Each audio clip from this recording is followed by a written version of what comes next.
सभी को बहुत बहुत प्रणाम। मैं श्वेता सिंह के नाम से जानी जाती हूँ, लेकिन मैं 80s और 90s के बच्चों की कैटेगरी में आती हूँ, इसलिए लोग मुझे आज की भाषा में मिलेनियल कहते हैं। अब 2000 से लेके 2010 तक के बच्चों को जेन जी और 2010 से 2026 तक के बच्चों को जेन अल्फा कहते हैं। अब हाल फिलहाल में चीफ जस्टिस ऑफ इंडिया ने एक कमेंट पास किया था कि कुछ बेरोजगार युवा हैं वो कॉकरोच और पैरासाइट की तरह है। मुझे भी बहुत बुरा लगा था, मैं इसका पक्ष नहीं ले रही हूँ, लेकिन बाद में उन्होंने क्लियर किया कि उन्होंने उन कुछ बेरोजगार युवाओं को कहा था जो कि फर्जी डॉक्यूमेंट्स के साथ आते हैं और कहते हैं कि हम बेरोजगार हैं, वो कहीं नहीं जा पाते, सोशल मीडिया पे एक्टिविस्ट बन जाते हैं या फिर कोई आरटीआई एक्टिविस्ट बन जाते हैं और वो फिर बाद में कुछ भी देखते हैं तो प्रहार करने लगते हैं। मुझे अच्छा नहीं लगा था, लेकिन उन्होंने बाद में ये भी कहा था क्लियर करते हुए कि जो युवा है हमारे राष्ट्र का भविष्य है। लेकिन ये बात हमारे बाहर बैठे हुए बोस्टन में एक युवा को इतनी बुरी लगी कि उसने सारी जेएनजीओ, क्योंकि उन कॉकरोच कहा था, उसने रातों रात एक पेज खड़ा किया और बोला कि जेएनजीओ तुम कॉकरोच हो और मेरे पेज को फॉलो करो, हम बेरोजगारी के मुद्दे पे बात करेंगे। और योग्यता रखी कि तुम बेरोजगार हो, तुम आलसी हो, तुम जेएनजी हो, आओ हमको ज्वाइन करो। और उसने एक मैनिफेस्टो बनाया कि हम 50% आरक्षण महिलाओं को देंगे और जो दल बदल करेगा उसको 20 साल के लिए किसी भी राजनीतिक पार्टी से बैन करेंगे, कोई भी रिटायर्ड जज है कोई पद को नहीं पा पाएगा, ऐसे तमाम। तब तक तो बात अच्छी थी, मुझे भी अच्छी लगी कि बात बेरोजगारी की हो रही है, लेकिन बड़ा खराब लगा कि तुम कॉकरोच आओ हमको ज्वाइन करो। बच्चों ने अपने आप को कॉकरोच मान के ज्वाइन कर लिया।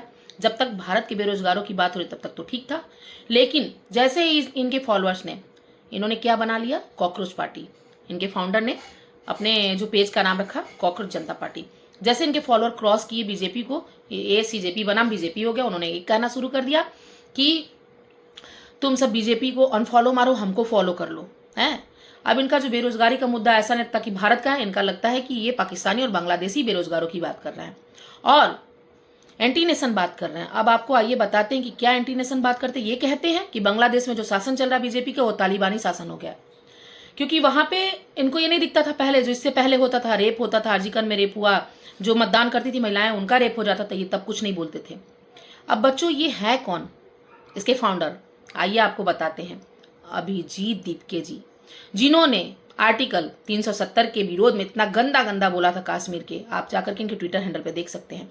और जो बोस्टन में बैठे हैं इतने बड़े बेरोजगार हैं और जेएनजी है, इन्होंने जेएनजी का तुम कॉकरोच हो, आ जाओ। जेएनजीओ ने कॉकरोच मान लिया। भाई यहाँ तो अगर बेरोजगार है तो ऑटो रिक्शा के भी पैसे नहीं है, 7 समंदर पार कैसे चले जाएंगे उड़ के, इतने बड़े बेरोजगार हैं ये।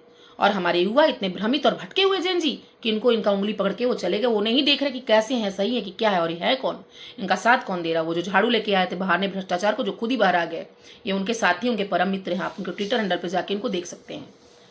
और अभी सोशल मीडिया पे इनकी फोटो भी वो झाड़ू वाले के एक बंदे के साथ दिख रही है, आप ये भी देख सकते हैं। और इनको कौन फॉलो कर रहा भाई, इनको एंटी नेशन बात करने वाले लोग फॉलो कर रहे, राष्ट्र विरोधी। प्रधानमंत्री का पद इतना गरिमामयी होता है और किसी भी दल से आता हो उसका जो सदैव अपमान करते हैं वो लोग इनको फॉलो करने लगे हैं। बच्चों तुम जेएनजी, तुम कॉकरोच नहीं हो, तुम इनको क्यों फॉलो कर रहे हो?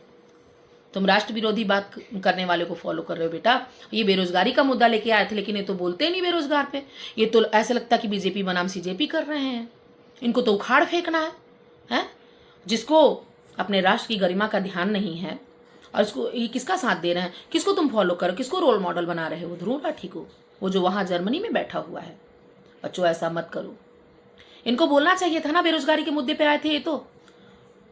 सीबीएसई के जो रीचेकिंग वाले धांधली के बारे में, जिसमें बच्चों ने 700 रुपए डाले, उनके कट गए लेकिन उनका खुला ही नहीं अकाउंट, या सीबीएसई के रिजल्ट के बारे में, एनटीए के बारे में, नीट के पेपर लीक के बारे में शिक्षा मंत्री को धरना प्रदर्शन करते, लेकिन नहीं, इन्होंने नहीं बोला। ये थोड़ा बहुत बोलते क्योंकि तुम वहीं से तो आओगे, इनको तुम आओगे कैसे, थोड़ा सा विचार छिड़क देते हैं।